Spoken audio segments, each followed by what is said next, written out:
नमस्कार, स्वागत है आपका यूपी तक पर। मैं हूं कुमार अभिषेक और हम हाजिर हैं सुबह की खबरों के साथ मॉर्निंग राउंड अप लेकर। जी हां, आज 27 मार्च है और दिन गुरुवार।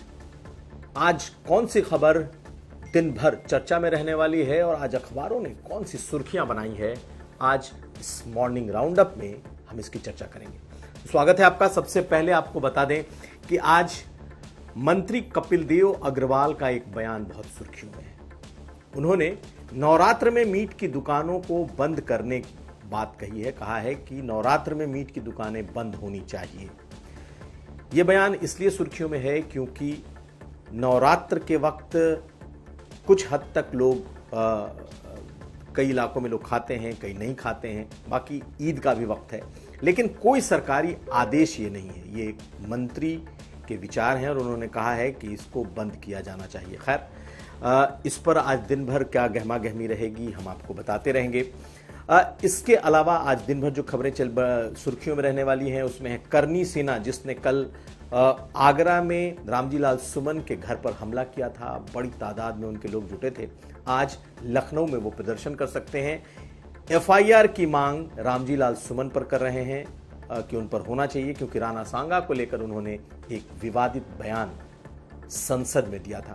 आज लखनऊ में करनी सेना के लोग न सिर्फ प्रदर्शन करेंगे बल्कि एफआईआर करने की भी कोशिश होगी। इसके अलावा आज 8 साल मुख्यमंत्री योगी आदित्यनाथ के पूरे होने के जो 3 दिनों का कार्यक्रम चल रहा था, जिसमें लोगों को अपने 8 साल की उपलब्धि बतानी थी, आज ये 3 दिनों का जो कार्यक्रम है पूरा हो रहा है। मुख्यमंत्री योगी आदित्यनाथ आज इस समापन के अवसर पर मिर्जापुर में होंगे। उनके साथ कई मंत्री वहां मौजूद होंगे। आशीष पटेल मौजूद होंगे। इसके अलावा स्वतंत्र देव सिंह होंगे, नंदकिशोर नंदी होंगे और मुख्यमंत्री आज इस कार्यक्रम में शिरकत करेंगे। 8 साल की अपनी उपलब्धियों पर चर्चा करेंगे, लोगों को इसके बारे में बताएंगे। इसके अलावा आयुष चिकित्सकों को आज नियुक्ति पत्र मुख्यमंत्री योगी आदित्यनाथ बांटने जा रहे हैं, यानी कि बड़ी तादाद में आयुष चिकित्सकों की भर्ती हो रही। तो ये आज दिन भर की वो खबरें हैं जो कि डेवलपिंग है, लेकिन आज अखबारों ने किसे सुर्खियां बनाई है हम आपको इसे बताते हैं।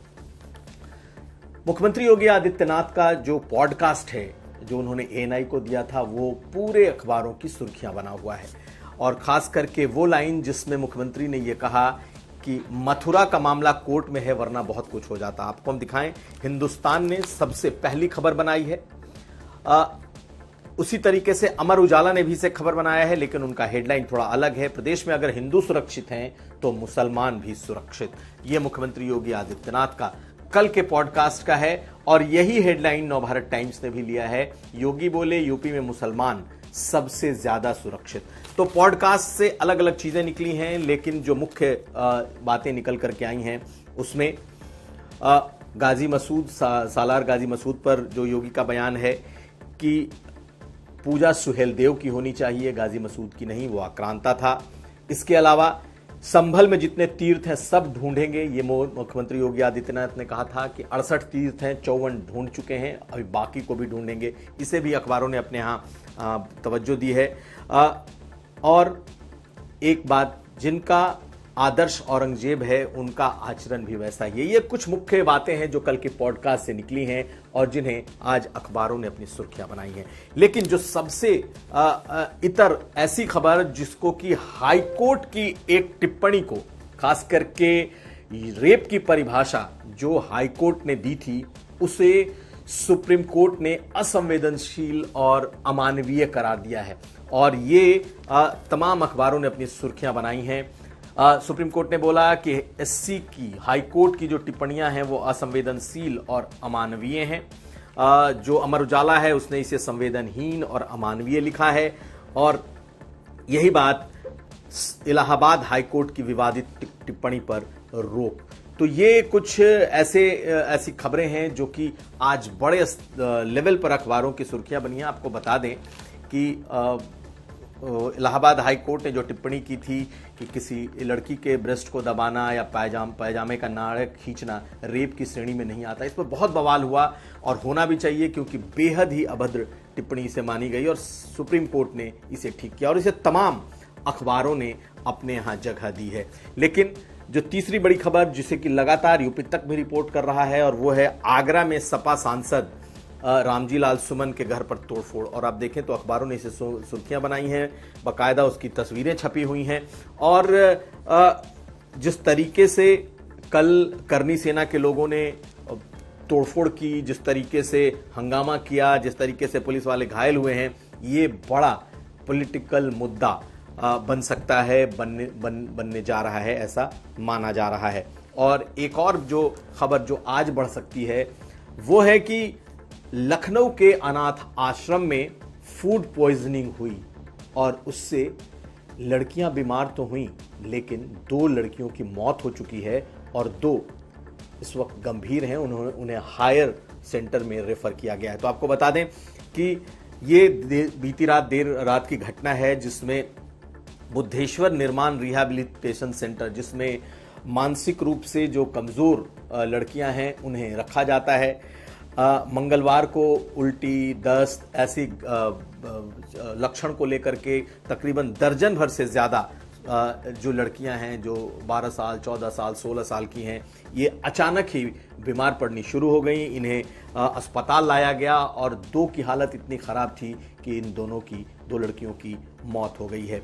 आपको बताएं कि ये ऐसी लड़कियां हैं जो एक तो अनाथ हैं, मानसिक रूप से भी कमज़ोर लड़कियां हैं जिन्हें सरकार के रिहैबिलिटेशन सेंटर में रखा गया, लेकिन शायद उनकी सुनने वाला कोई नहीं। वरना इस तरीके से लापरवाही कैसे हो सकती है कि रिहैबिलिटेशन सेंटर में रखी हुई लड़कियों की मौत इस तरीके से हो जाए। 22 लड़कियां और बच्चे इसमें बीमार हैं और फिलहाल उसमें से बहुत लड़कियां ठीक की स्थिति में हैं और कुछ को रेफर किया गया है हायर सेंटर के लिए। तो ये ऐसी खबरें हैं जो कि आज सुर्खियां बनी हुई हैं अखबारों की और आज दिन भर इन खबरों पर लोगों की नज़र रहने वाली है। एक और खबर, जिस तरीके से रामजी लाल सुमन के घर पर हमला हुआ है, ये सियासी तौर पर यह खबर इसलिए बड़ी हो सकती है क्योंकि कल अखिलेश यादव ने इस पर टिप्पणी करते हुए कहा कि वो दलित हैं इसलिए उनके घर पर हमला हुआ है।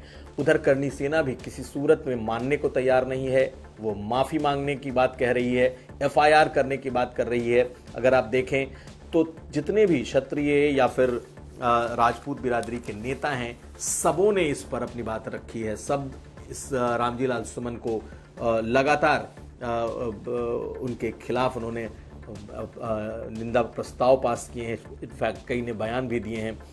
अखिलेश यादव ने हालांकि पहले तो कहा कि इतिहास के पन्ने पलटे जाएंगे तो उसका एक पन्ना ये भी है जिसे रामजी लाल सुमन ने सदन में पलटा, लेकिन अब वो खुद इस मामले पर पलटते दिख रहे हैं और ट्वीट करके अखिलेश यादव ने इस बात को कहा है कि वो सभी महापुरुषों का सम्मान करते हैं। तो एक तरीके का यू टर्न इसमें दिखाई दिया है।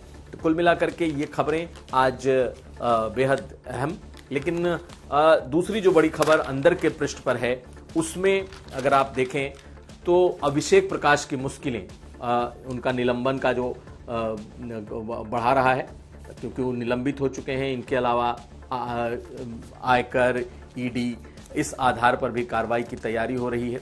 कई और इस मामले में लोग पकड़े जाने की उम्मीद है। तो ये खबर अभी भी, अभिषेक प्रकाश की जो खबर है वो अभी भी सबसे ज़्यादा सुर्खियों में है। बड़ी खबरें अखबारों में उन्हें लेकर के छप रही हैं, लेकिन अभिषेक प्रकाश का अभी तक कोई रिएक्शन आधिकारिक तौर पर नहीं आया है। एक और खबर जो इस वक्त सबसे ज़्यादा प्रदेश के में सुर्खियों में है वो है शराब पर मिल रही 1 बोतल पर 1 बोतल फ्री, यानी कि 1 बोतल के साथ 1 बोतल शराब कई जगहों पर मुफ्त मिल रही है। चौंकने वाली ये खबर है, लेकिन पश्चिमी उत्तर प्रदेश में, नोएडा में, मथुरा में, अलीगढ़ में, यहाँ तक कि लखनऊ में भी कई जगहों पर इस तरीके का लोगों को ऑफर किया गया है कि बाय 1 गेट 1 शराब। आखिर इसके पीछे की वजह क्या है? दरअसल 31 मार्च को पुराना सारा स्टॉक खत्म हो जाएगा, नए जो शराब के ठेके हैं वो दिए गए हैं। ऐसे में 31 मार्च के बाद कोई भी शराब की दुकान से उन शराब को नहीं बेच पाएगा, इसलिए 1 पर 1 फ्री का ऑफर कई जगहों पर चल रहा है, कई जगहों पर छूट है, कई जगहों पर गिफ्ट दिए जा रहे हैं, पेन और टी शर्ट जैसी चीज़ें गिफ्ट में दी जा रही हैं। और अब ये माना जा रहा है कि ऑफ की वजह से अब उनके स्टॉक खत्म हो रहे हैं, यानी कि 31 मार्च के बाद बिल्कुल नए स्टॉक के साथ दुकानों में शराब बेची जाएगी। इसलिए पुराने स्टॉक को जल्द से जल्द खत्म करने का ये ऑफर है। तो मॉर्निंग राउंड अप में अभी के लिए इतना ही, क्योंकि आज दिन भर की जो खबरें रहेंगी हम उसे लगातार यूपी तक पर आपके लिए लाते रहेंगे। कल सुबह फिर आपसे मॉर्निंग राउंड अप में मुलाकात होगी। तब तक के लिए आप हमें दीजिए इजाजत और देखते रहिए यूपी तक।